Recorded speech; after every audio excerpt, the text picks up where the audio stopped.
Hey there, and welcome to this quick and helpful tutorial.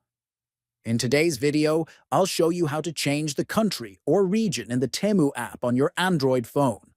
This can help you browse local deals, currency, and shipping options for your selected country. Let's get started. First, open the Temu app on your Android phone.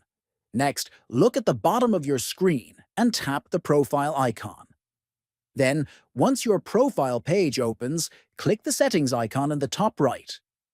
After that, from the settings menu, select country and region.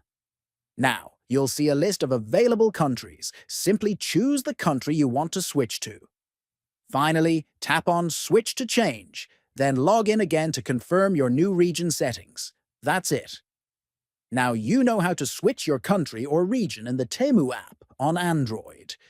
If this video helped, don't forget to like, subscribe, and stay tuned for more.